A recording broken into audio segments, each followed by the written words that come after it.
This is a presentation of Northeast Streaming Sports.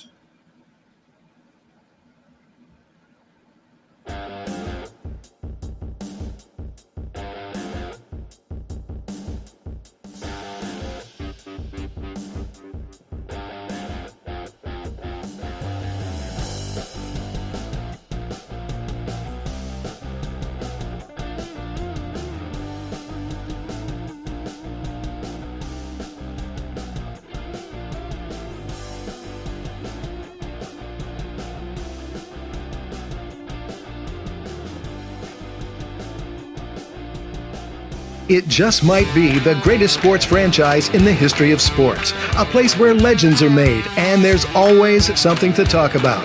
Get ready to immerse yourself in pinstripes. Start spreading the news, hosted by Paul Semendinger and E.J. Fagan, a couple of doctors with a prescription for Yankee fever. And now, here's Dr. Paul Semendinger and Dr. E.J. Fagan. Get ready to start spreading the news. All right, my friends, let me get that graphic out of here. Welcome to the Start Spreading the News Yankees program. Paul Semendinger along with the great Dr. E.J. Fagan. But Dr. E.J. Fagan is so smart, so brilliant, so well-versed on the Yankees that he is not here this week. And we have two wonderful co-hosts who will join me, Mike Whiteman and Tim Kabel. It takes two people to fill in for the great EJ, who will return live with me next Monday night. So here we are. This is the Start Spreading the News Yankees program. As you saw in the introduction, we are on a host of different platforms. Thousands and thousands and thousands of people watching and enjoying this great program, and also reading the great Yankee site, Start Spreading the News. You can find us at startspreadingthenews.blog. We have brilliant, wonderfully written, original articles posted every single day. No one else does this, by the way. At 6 a.m., 10 a.m., 2 p.m. When there's a game, we have a game thread. After the game, we have a quick hit, and then we do it all over again the next day. No one gives you this kind of content every single day without fail for free. But we do. And just a reminder that this program is brought to you by Artemisia Publishing. Artemisia, a fantastic publisher located in the United States of America. They have published so many great books, including the wonderful Scattering the Ashes, my novel. If you have not read that, your life is less than it could be. Take the time to read the greatest novel ever written. And how about the wonderful Yankee biography of 29 players whose only game was with the Yankees, their entire career, one game, the least among them, also with tons of great Yankee stories, in addition to the stories of those 29 players. Roy White's autobiography, From Compton to the Bronx. And if you need to be motivated, read 365.2, Going the Distance. All right, ladies and gentlemen, it gives me great pleasure to introduce our two special guests today, Mike Whiteman and Tim Kabel. Mike and Tim, how are you? Fine. How are you? They couldn't be better because they watched the Yankees yesterday. The Yankees won the game, and the Yankees didn't lose and aren't losing tonight because they're off. So before that loss before that win yesterday, the Yankees had lost 6 in a row. We're sort of going to do a roundtable tonight. I'll pose a question. Mike will answer. Tim will answer. They might agree, they might disagree. I'll give my opinions, and we'll see how much consensus or disagreement there is regarding a host of Yankee topics. So let's start with Mike. Mike, the Yankees went through a terrible period. They didn't win a game until yesterday in the entire month of July. They were under 500 by a game in June, and they lost the last two games in May. Are you concerned about the 2025 New York Yankees? No, certainly. And, when you have a streak like that, you can't help not to be concerned. And you can't help not to be concerned with the injuries in the pitching staff. And whatever the bullpen has gone through, is it a slump or is it a reversion back to form, or are they just totally going off the cliff? So you can't help to be concerned a little bit. Tim, are you concerned about the Yankees? Well, yes. I mean, we've seen this movie before. It's happened almost every year with Aaron Boone at the helm, and that's basically the source of my concern. I think they may bounce out of it because they do eventually every year, but I don't think they're going to go very far.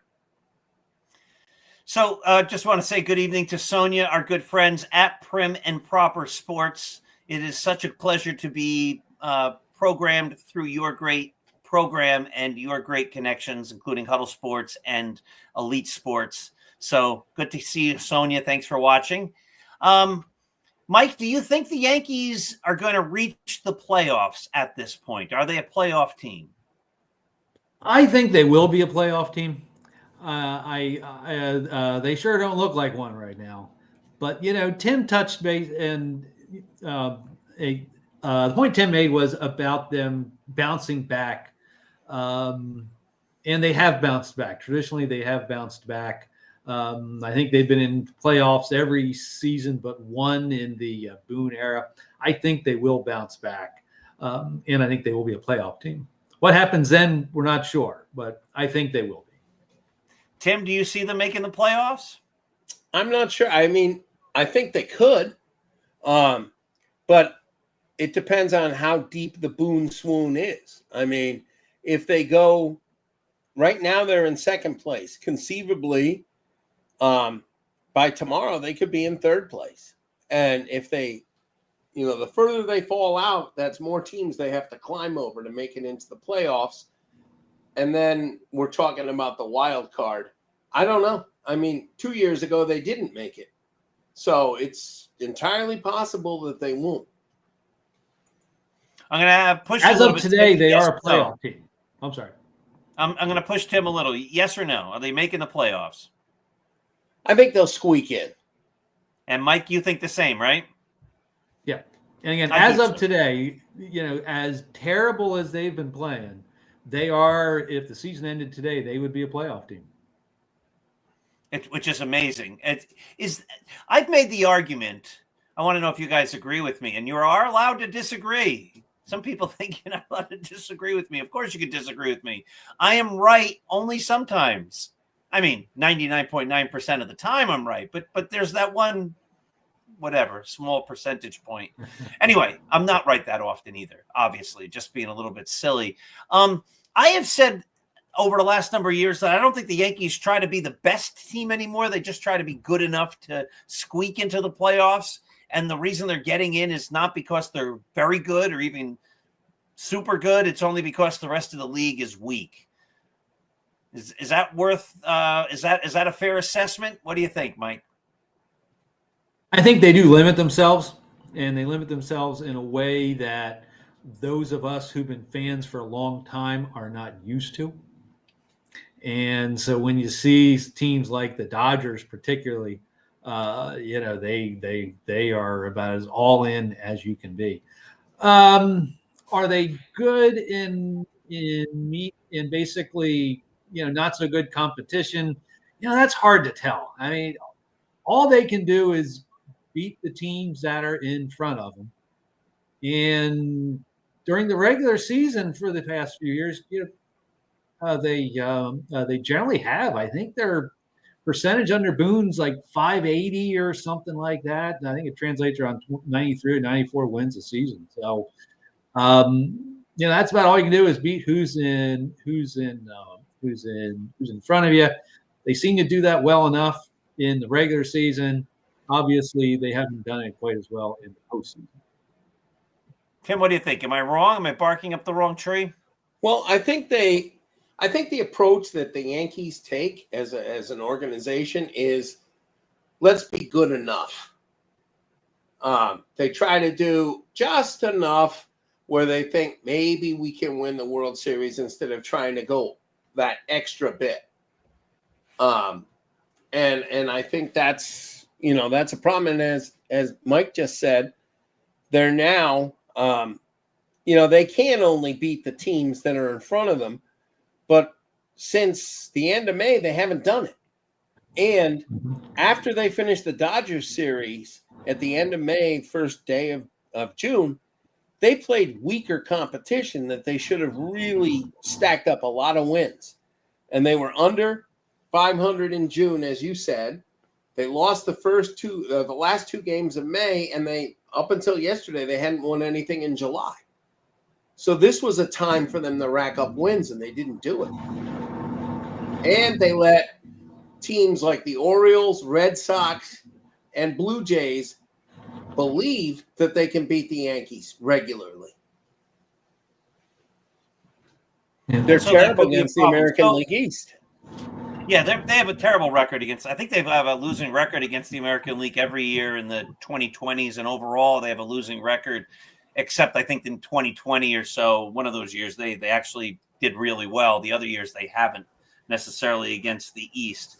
So here's the big question, and for our viewers, this is actually going to be answered by all of the writers, or many of the writers, on Start Spreading the News tomorrow morning at 10 a.m. with what we call the Tuesday discussion, where we pose a question to the writers and they then give their perspectives on that question. And the question is, this week, should Aaron Boone be replaced as the Yankee manager? Tim?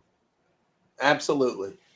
I've been saying it, well, forever, but most recently I've been saying it regularly, and I will temper what I said originally. I had said there really wasn't a point in waiting for the All-Star break, but then I realized they'll never do it because he's the All-Star manager.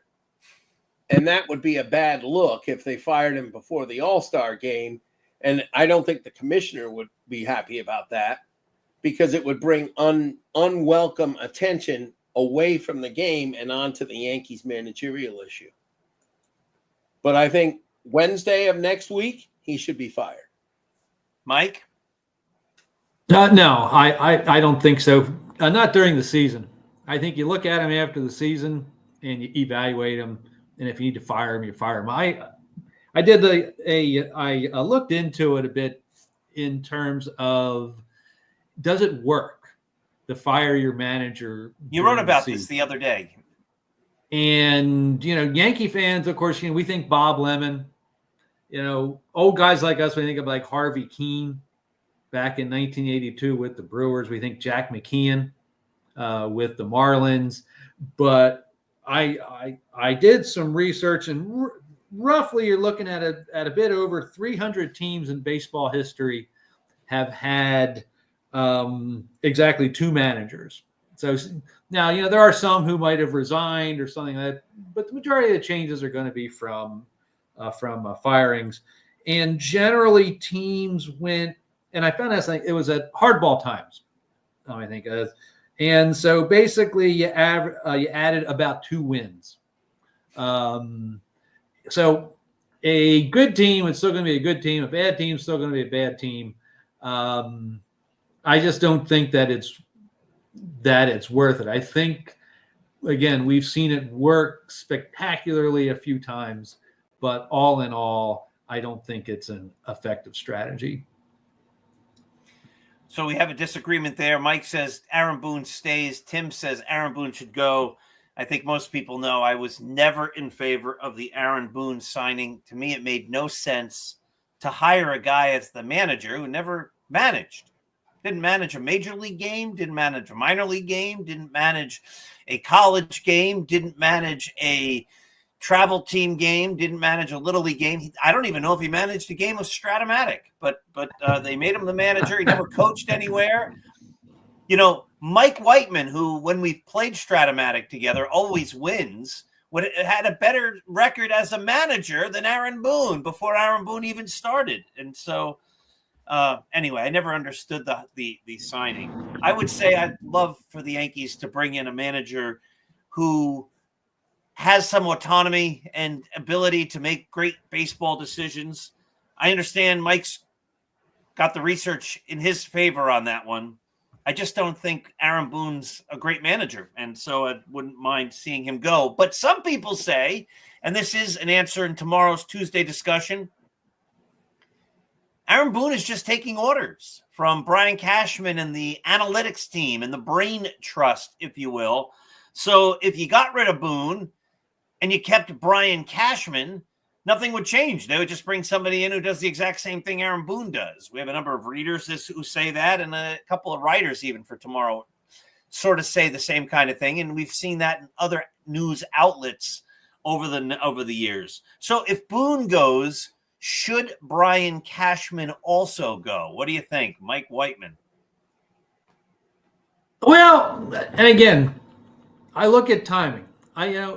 If the Yankees get to the end of the season or things go crazy south, and they make the change, that's fine by me. Again, I think if you get rid of your manager, I think you get rid of your GM all in the same time, during the season, I think you're punting on the season.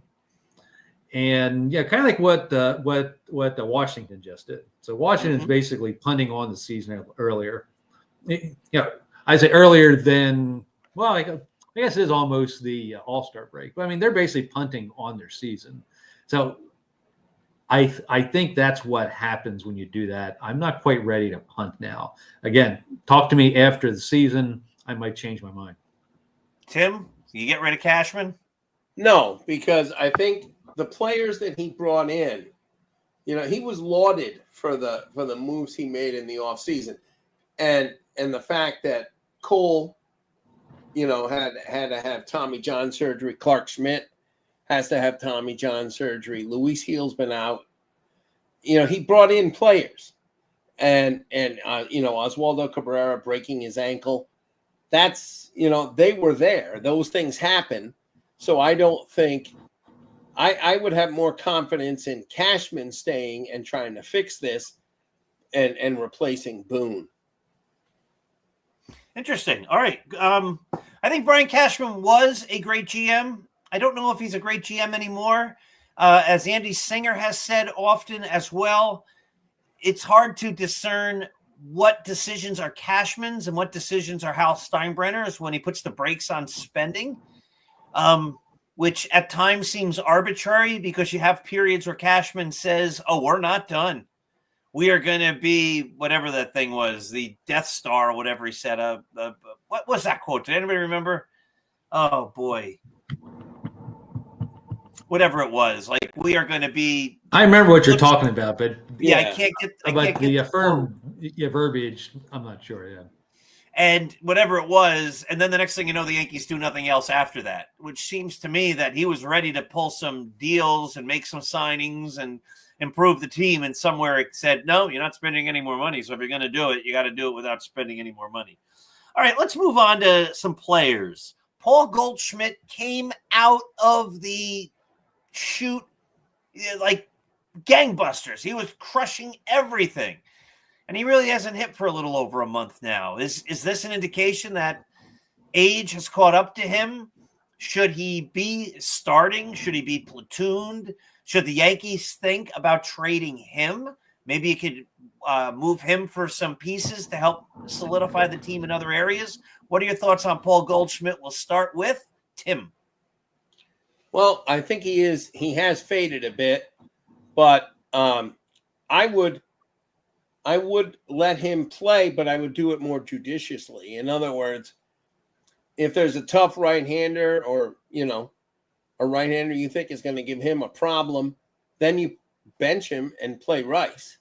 I definitely wouldn't bring him back for next year, but for the rest of this season, I would keep him because, he hasn't disappeared. He hasn't, completely faded away. He has decreased in his production, but I would use him more carefully and selectively. What do you think, Mike? I agree. Goldschmidt is a pro, and I think adds beyond just the batting average. Good influence in the clubhouse, excellent in the field. One of the yesterday, that great play that Cody Bellinger made. I was looking at some of the conversation afterwards, and someone brought up the fact that how well Goldschmidt sold it. That after Bellinger caught it, Like he didn't, go waving and having it, throwing it to him. He just stood there like nothing was happening. And then just as the ball got there, he just snatched it.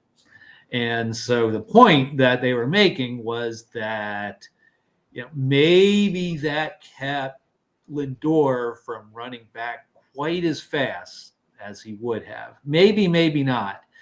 But again, that's just a baseball instinct. He's just he's just a smart baseball player. And I like having those guys around. They need more. They need more smart baseball guys. I've been a big fan of Golby, and I also believe that he does give a great veteran presence throughout the season. They've told stories of teammates who laud him and hold him in the highest regard, and things he did for teammates on other teams. And so, I'd love to keep him around. I think he adds character and professionalism to the team, which sometimes they seem to be lacking. All right, so one of the bones of contention with the way Aaron Boone, or if it's not him, it's the analytics department or Brian Cashman runs the team, is the fact that Jason Dominguez is in the lineup and then he's out of the lineup, and then he's in the lineup and then he's out of the lineup. He gets 4 hits today and then he sits the next day. It's somewhat erratic. The other argument is that the Yankees have a host of guys that all deserve playing time: Cody Bellinger, Aaron Judge, Trent Grisham, Ben Rice, Paul Goldschmidt, and Jason Dominguez. But if you were the Yankee manager, would you sort of follow this type of pattern that they've been going with Dominguez, or do you just pencil in the lineup? They don't have a leadoff hitter. He hit leadoff the other day at a bunch of hits.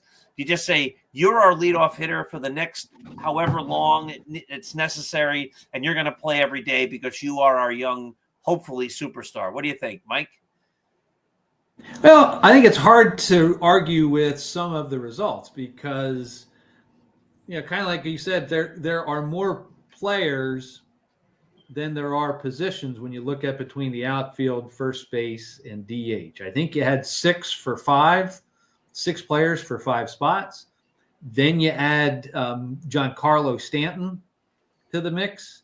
And whether we want Stanton there or whether we not, I think we know he's going to play. So I think Boone has negotiated that about as well as you can. And the reality of it is that I think Dominguez might, if you look at like OPS plus, he's like the 4th or 5th on the team, behind, Judge and Bellinger and Grisham. So I think he's done about as good a job as he can. I'd probably keep doing something similar to it. The thing with Dominguez to remember is that he's on pace right now for well over 500 plate appearances. So he's getting out there. Maybe not as much as we'd like to see him, but he's still getting out there, getting plenty of time. What do you think, Tim? Well, I respectfully disagree. That's okay. I think Dominguez is certainly not getting treated the way that Volpe was treated as a rookie. Volpe was in there even on off days. I mean, he was out there at shortstop. But Dominguez, as Paul said, he'll have 4 hits. Both times he had 4 hits, he sat the next day. And what you have to realize is when you have a young player, a lot of what they're doing is built on confidence and learning and growth. And what kind of a message does that send to a kid? Hell, you had 4 hits, but you're going to sit. I mean, how could he have done better? And I think they need – the other issue is realistically, and if I'm wrong about this, then it's going to be a problem, but I think Dominguez is part of the future of this team. He's much more of the future of the team than Grisham, who will be a free agent at the end of the year, and Bellinger, who could walk at the end of the year if he takes that option in his contract, and he's certainly more of the future of the team than Stanton. I think you need to cultivate that. I'm not saying he has to play every single day, but I think he needs to play much more consistently and not as erratically as he has been. Both fair points. If this was like August and like the Yankees were under 500, I would say, yeah, put him out there every day and, and tell him, the position is his. But yeah, I think right now, Boone's got to juggle a lot of options there. And again, it's I guess not a bad problem to have. Is that you've got 4 outfielders who have played fairly well this season. Yeah, Trent Grisham surprising me. I thought he'd be at 100 by now or 200, and he's been able to, as his average dips and dips and dips, he comes up and he has a good week or 10 days and it climbs up again. And I'm surprised because he really hasn't hit the last number of years.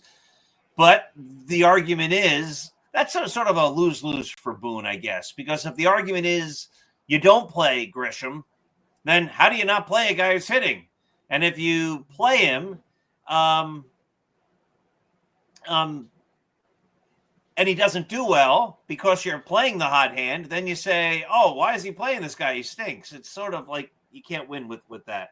But going to Bellinger, the way his contract was set up, he signed for this year, but he can opt out if he has a good year and retest the free agent market. If he has a bad year, he's going to stay with the Yankees, I think at $25 million, something like that. But if he has a bad year, if he has a good year, there might be more suitors for him. So let's say he continues on his current trajectory. He's having a fine year. He's been great for the last month and a half or so. He's playing stellar defense. He seems at home in all 3 outfield positions and at first base. He just has a feel about him that's in control. He feels like a natural, if you will, in wherever you have him. Like, oh, yeah, that's Bellinger. He's going to do the right thing. Sort of like Goldschmidt. So let's say he decides to opt out. And he says to the Yankees, I would like to come back, but I'm not coming back at 1 year, $25 million. Would you give him 5 years at $30 million to keep him a Yankee, Tim? I don't know if I'd give him that long and that much, but I might bring him back. And if I did, I would bring him back as a first baseman. So if you bring him back as a first baseman, a lefty first baseman, what does that do to Ben Rice? Well, Ben Rice would be the DH when Giancarlo Stanton is finally sent packing. And Ben Rice can also pack up at first and at catcher. Okay, that's fair. Mike, you give Bellinger 5 years, $30 million. I'd be interested in that. I would have discussions in that range with him. Yes. I think, and it's the price of players is just so high, and you might get 4 good years out of him, maybe even 5 out of it. He is similar to Goldschmidt. He's a smart baseball player. And as well, Paul, like you said, he doesn't just play 4 positions. There's a lot of guys out there who play multiple positions now. As the rosters have gotten smaller and smaller, people play more and more positions. But there's not a lot of guys who you can put in a position and he's comfortable and he plays well. And Goldschmidt does that in all 3 outfield positions and first base. He's hitting the ball well. I think his on base his OPS plus is about 120. And so I would make a priority. I wouldn't, go 8 or 9 years, something crazy on that, but I'd make a priority to get him back. Mike, if he had a Stratomatic card next year at this point, he'd probably be a 1 in left field, a 2 in center field, a 1 in right field, and a 1 at first base. Does that sound probably accurate? I think fairly accurate.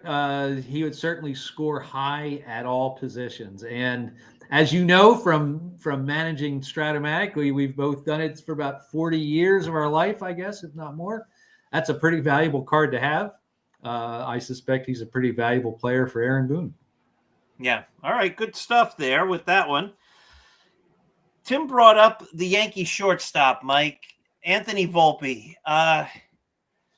I'm going to go to a different rant. You know where it's you guys have read me and we've talked a lot about this stuff, so you know where it's going to go after this. But this is year 3 of Anthony Volpe.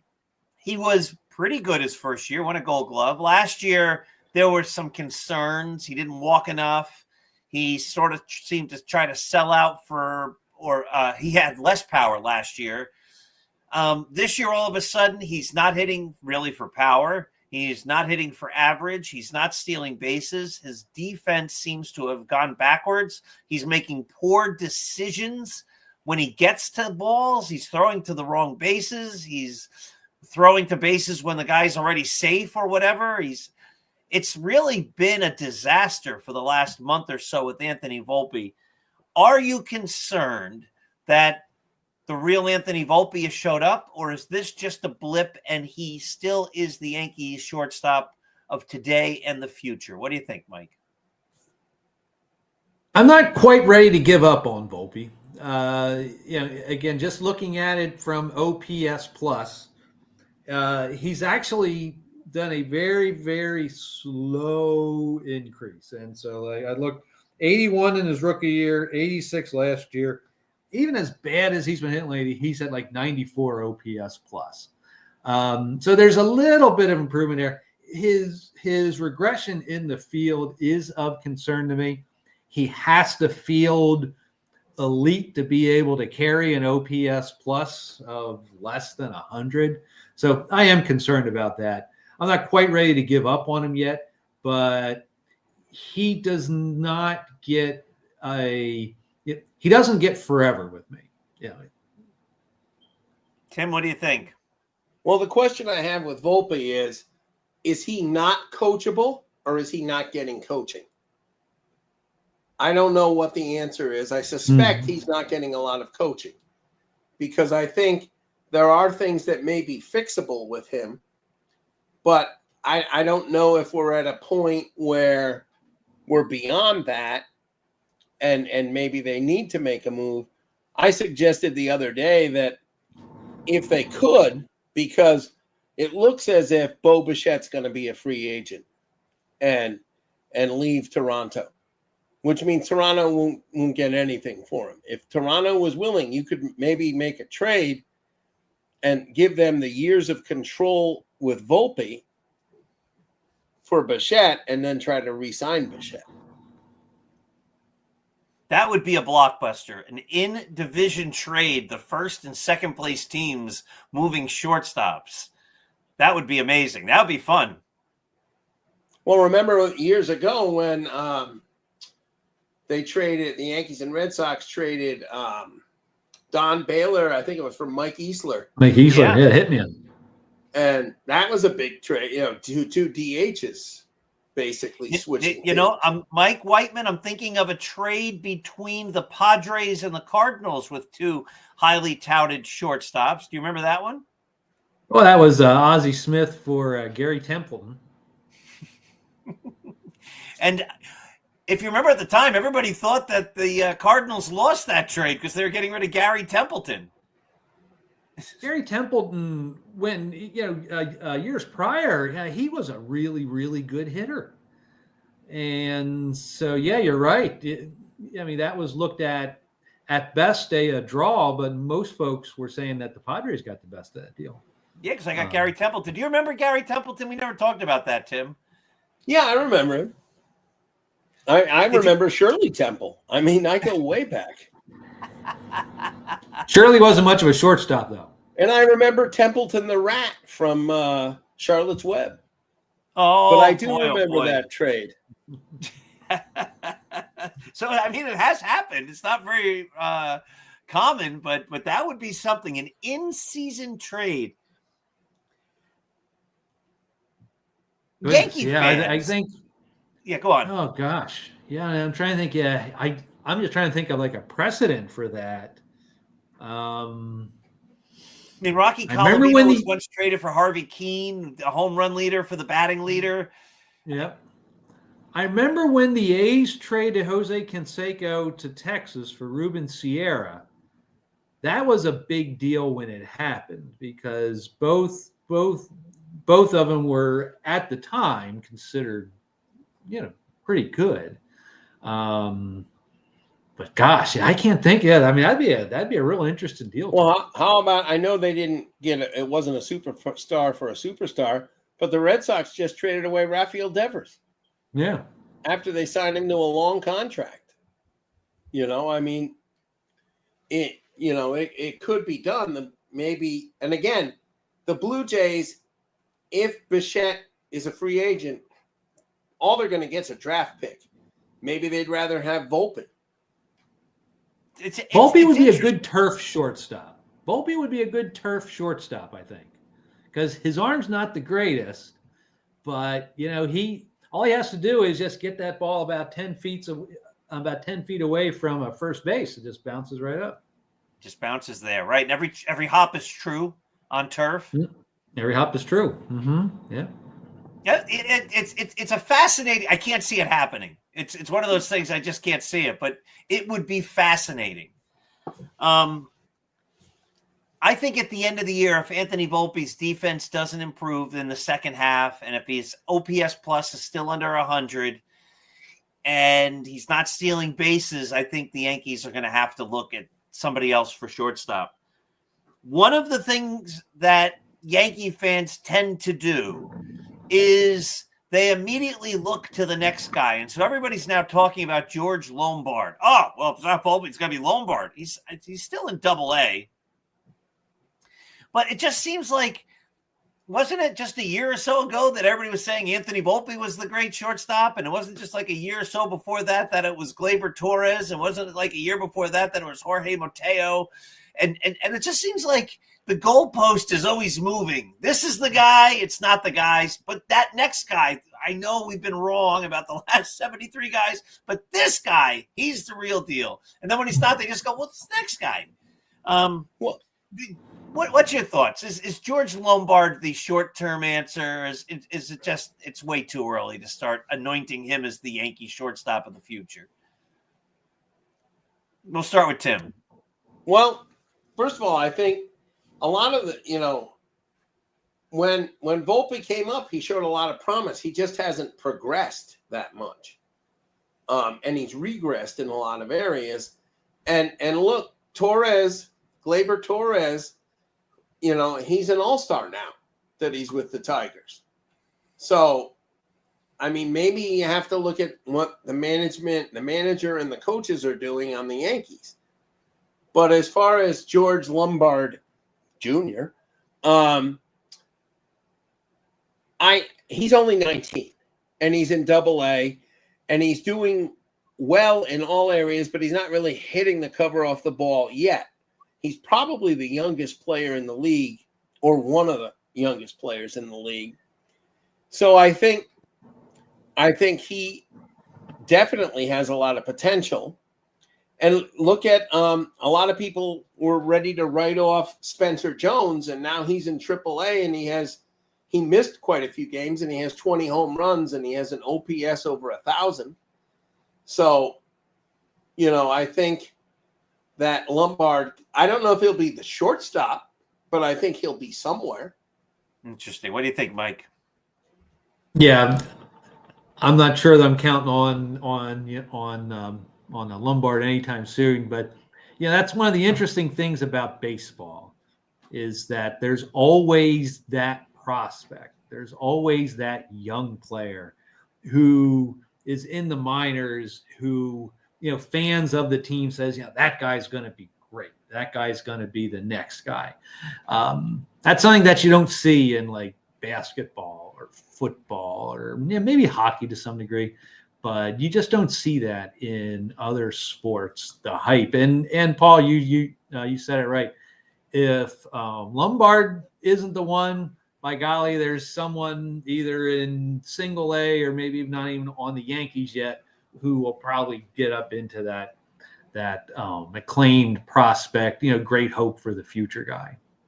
Yeah, Trey Sweeney, they were talking about a couple years ago. Then they trade him to the Dodgers or whatever. And, Tyler Wade. And then you get his numbers aren't there necessarily, but the intangibles that he brings, this guy. And with shortstops, it's always – I don't know. It's like there's no creativity in this world. But with shortstops, I remember they said this about Robert Einhorn all those years ago. he could play shortstop on the major. Defensively, he's already a major league shortstop. He can already do it. This guy is so smooth. Like, wait, we just buy it. Like, yes, I know he's great. Then he's not. But instead of like being reflective, we say, oh, but this guy, I was wrong about that guy. But this guy, he's going to be great. Anyway, it drives me crazy sometimes. Yankee process. Giancarlo Stanton hasn't really hit. He had a rehab assignment in Somerset. I think he was there for about a week. He played in like 3 games. I went to one of the games. He was supposed to going to play, but it was raining and damp, and so he didn't play. You know, there is rain and dampness in the major leagues, so I don't think that's a reason not to play, but I get it. You don't want to hurt him while he's in Double-A, but he hasn't really lit the world on fire, and it wasn't really a long rehab after missing all of spring training in the first couple months. Then Luke Weaver gets hurt, misses a couple weeks. The Yankees don't give him any minor league rehab. He comes back, and he basically gives up a home run every time he's out there. Are the Yankees doing something wrong here? Is what's leading them to think that baseball players don't need to have significant time just getting into a groove before you bring them back to the major leagues? Or am I, again, off my rocker? What do you think, Mike?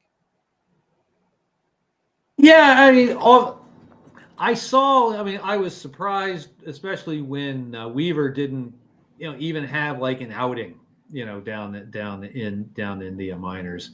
I didn't think Stanton was going to spend a whole lot of time down in the minors. The Yankees seem convinced that he can get his timing back through, hitting machines and so forth.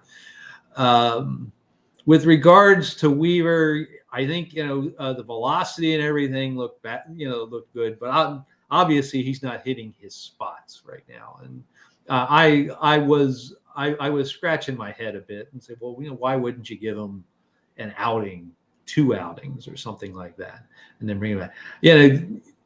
If anything, I think it just speaks to the desperation with the bullpen, and how much they just really needed him. What do you think, Tim? Yeah, I think it is. They aren't doing it the right way. Because I had written many times that Stanton needed a lengthy rehab. It takes him forever to get his timing and his swing down and everything else. And he goes through these long stretches where he disappears. And, I don't think he was down there long enough. And it was silly to bring Weaver back after missing 17 games or 17 days and just put him right back in as if nothing happened. And now, the other day after the game, he gives rather bizarre interviews, but they asked him and he said, I've been saying that I felt well, but maybe I'm lying because I don't know. I just don't know what's going on. So I don't know. Maybe there is something going on, but I think he should have spent a few games in the minors to get things fine-tuned. I like Weaver a lot. I love watching his interviews. He says some interesting things. He is very, he's always honest, I feel like. And again, I have seen him heard on podcasts and things like that. And he speaks about how failure has defined him and how it's helped him. And so he's an interesting fellow. And he's fun to root for. He is fun to root for. Guys that are fun to root for. I made a funny joke. I don't know if you think it's funny. So I made a joke. We went to a game in Somerset. I mentioned that before.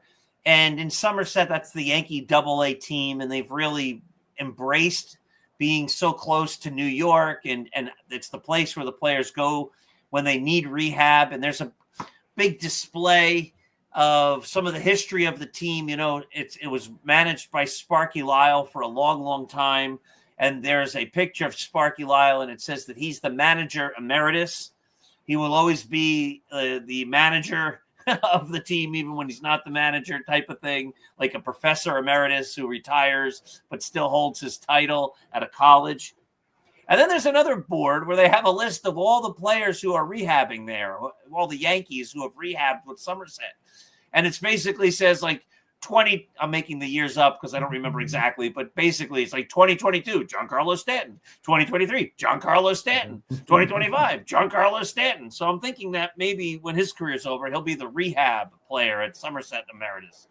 Because it seems like no one else is there more than he. So one other big topic here. Clark Schmidt was complaining about some arm problems. Aaron Boone said, I don't think it mattered, rose to the level of getting him tested. Well, it turns out that now he has enough of a significant injury that he's going to have Tommy John surgery. He'll be out for at least a year or so. We probably won't see him until the very end of 2026 or more likely 2027. So I think the injury warranted being looked at earlier. And then an account came out yesterday that Jazz Chisholm, who is a second baseman, and he says it himself, I am a second baseman, who the Yankees are playing at third base, has said, my shoulder's hurt for the last 3 weeks. And it's obviously a shorter throw from second to first than it is from third to first. So last year or 2 years ago, we saw Anthony Rizzo get a concussion and play for like 72 days in a row without the Yankees even addressing the concussion. I think Jose Trevino had a broken hand and he's still caught for a month before the Yankees IL'd him or whatever you call it now. Are the Yankees confused when it comes to injuries, or is this just a perception problem from the side of the fans that say they don't know what they're doing, but maybe there's something we're missing? What do you think, Tim? I think they are confused. And I think there are a lot of these times when you hear Aaron Boone in his interviews, it's as if he either didn't know about it or didn't think it was a big deal whenever they discuss these things. And I think that's a problem. And I think he doesn't have his finger on the pulse of the team is my impression. And I think, a lot of times you'll see, and Susan Waldman has mentioned this, that with the catchers, whether it's Wells or, Escara, if there's something going on with the pitcher, they'll notice it right away and they'll signal to the dugout. But I don't think the dugout notices these things. He's blowing bubbles. That he does do that. Oh, I have seen fewer bubbles this year. What do you think, Mike? Well, the Schmidt thing is obviously concerning. I mean, because Schmidt's got a long history of arm problems, and I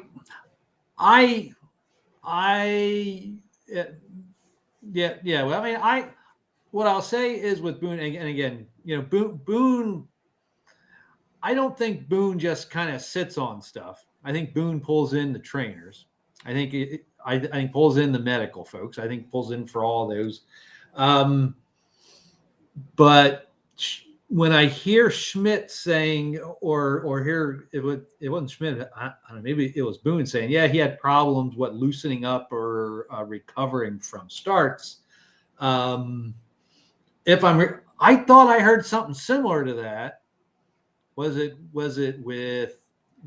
with Garrett Cole last year? I think so. He had problems. His signal that something was wrong was he was having problems coming back. He was having problems recovering. Again, I am not a doctor. I'm not a trainer. But as soon as I heard that from Boone talking about Schmidt, I went to that of what I thought I had heard something similar about Garrett Cole when he was injured last year. So on one hand, I think they should have maybe handled Schmidt with a little more caution. On the other hand, gosh, he just threw 7 innings of no-hit work, so he must have been feeling pretty good. Interesting stuff. All right, Mike, do you have any questions for me that you want to put me on the hot spot here in our final minutes? Oh, golly. Okay. Let's see. I wasn't prepared for this. No, I just threw you a curveball. Yeah, you did. Yeah, you did. Okay, so talking about a curveball. So, Paul, tell me about what is your best pitch? You're a pitcher. You're a pitcher. I know you're a pitcher. And you have very selflessly offered your services to the Yankees more than once, and which I appreciate. So tell me, what is your pitch mix? Tell me about your pitch mix. What kind of curveball you got? All right, so I obviously can't tell you too much because there's a lot of teams out there that are scouting me. And, I get that. We have these big 35 and up games every Sunday. And, the whole league, if they get a hold of this and they hear my ideas about pitching, then my career could be over. But I know they're scouting me anyway, so they know my tendencies. So that's the answer really is I don't have any tendencies. The trick that I found is just hitting his timing. And if you can upset a guy's timing, and if you can pitch to different locations and you don't walk guys, I don't walk very many guys ever, you can get by with less stuff. Jake Bowers, if you remember, pitched a couple games early in the season and got a bunch of guys out against the Yankees. And he threw about 65 miles an hour and got guys out throwing 65. I throw about 65 miles per hour. Now, I'm not facing big leaguers, but if one pitch comes in at 59, another one comes in at 67, and one of them's going straight, the other one's curving a little bit, and one of them's got a little loop in it, you become somewhat hard to hit, and that's what I found. Jamie Moyer actually wrote a great book a number of years ago. I have it on my shelf over here, but with my glasses on, I can't read the books across the room on my shelf, except like some of them I know the title. Like I can see Ball 4. I know what that one is. But Jamie Moyer wrote a book. He didn't have great stuff. And the thing that he realized in his career was when he tried to, he'd get 2 strikes, or he'd say, I need to strike this guy out, or I need to blow a pitch by a guy, and he'd try to ramp it up and throw a hard pitch past a guy, he'd get hit hard because he didn't have a good enough fastball. And I read that a number of years ago, and I learned from that, you know what? He's right about that. When I try to throw really hard, I don't throw really hard. And so then I'm giving them a better chance to time me and get a hit. So I think that's really the art of pitching. I don't know if I'm an artist at it, but I enjoy it. And it's really the highlight of every Sunday between, I don't know, late March and mid to late August, going out on a pitching mound and pitching, and like a team allowing me to pitch and just live in my dream world. On one hand, we have like 4 fans who come to the games, but in another, I don't know, when I'm out there, I think I'm at Yankee Stadium and there's like 50,000 people watching. So it's an absolute joy. So that's sort of the pitching secret. Thank you for asking. Tim, you want to put me on the spot? Yeah, I'll ask you both. I actually have 2 questions. Okay. First one, which player on the current Major League roster do you think is the most likely to be traded by the deadline? Oh, great question. I think Paul Goldschmidt. That's my guess. What do you think, Mike? I don't think it'll be Goldschmidt. I think it will be. Oh, give me this. I think it'll be Will Warren. Will Warren for a pitcher. Interesting, because Yankees need pitching. Then my second guess would be Trent Grisham, because he's doing so well that sell high. What do you think, Tim? Who do you think? I was going to say Trent Grisham. Wow, my mind reader. All right, you said you had 2 questions. All right, the next one. What do you think the debut of Cam Schlittler will look like? I don't want to jinx it. That's my answer. Who was that guy 15, 20 years ago? I say a couple of years ago. Time goes too fast. He was a highly touted rookie. He pitched against the Red Sox, and I think he gave up 4 consecutive home runs. Oh, yeah, I remember that. Oh, I felt so bad for that kid. I remember that. Oh, I want to see he was that a lefty, happen. wasn't he? He was a lefty. Yeah, Chase? Was his name Chase? Chase. All right. Now I'm going to look up on the baseball. I remember. I don't remember his name. I think that was that was it. I was Well, watching that game, and I thought there's no, after they hit 2 home runs off of them, I said, oh, we're done. Then they hit a third one. I thought there is no way they're going to hit a fourth. Next thing you know, someone smacks a fourth. I mean, I really felt for him. I did too. God, that must be the worst. You make it, you're there, and you give up 4 home runs or so. Listen, I don't know if this kid's ready yet. Yankees, desperate times call for desperate measures. EJ wrote an article we put up on Start Spreading the News a few weeks ago or a week ago about it's time to give him the shot. I'm more of a believer in bring them up when they're ready.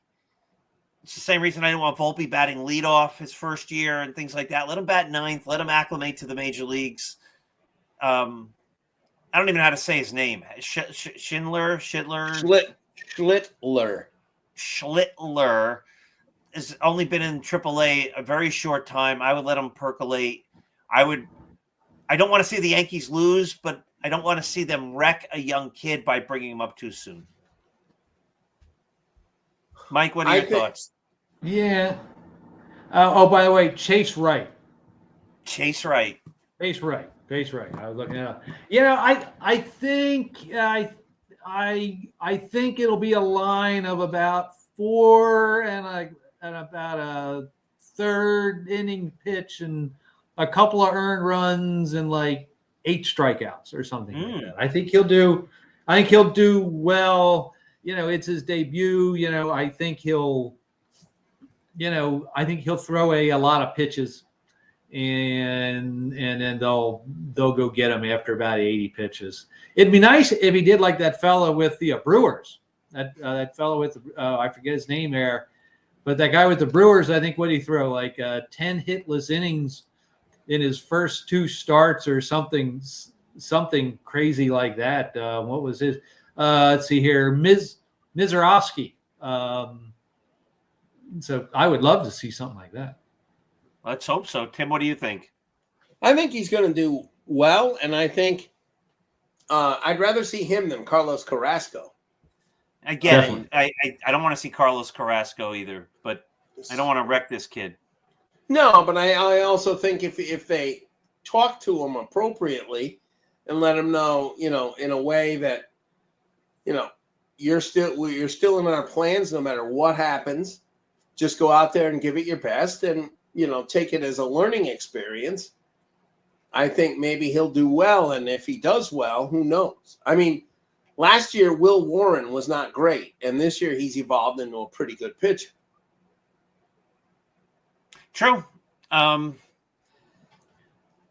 We've seen a lot of guys come up. I mean, we'll find out. Let's hope he does well. I'm just concerned. But my dear friends, Mike Whiteman and Tim Kabel, 2 outstanding writers for Start Spreading the News. You can read them often on our pages. Remember, we have articles every single day, all for free at 6 a.m., 10 a.m., 2 p.m. Game threads and a quick hit giving the game score after every single game, except when they play on the West Coast, which they won't do the rest of this year until maybe the playoffs. But even then, we would give you the quick hit because it's the playoffs and the World Series, hopefully. No one else gives you that kind of baseball coverage. Tim and Mike are 2 of our great writers at Start Spreading the News. Check us out. Thank you for watching, everybody. Thank you, Tim. Thank you, Mike. Everybody have a wonderful night. And I'll be back Saturday morning with the Dr. Sem Yankees show, which comes on at 7 a.m. Hopefully I talk about the fact that the Yankees have won 6 games in a row, winning 6 games in a row. That would be fun. Have a great night, everybody.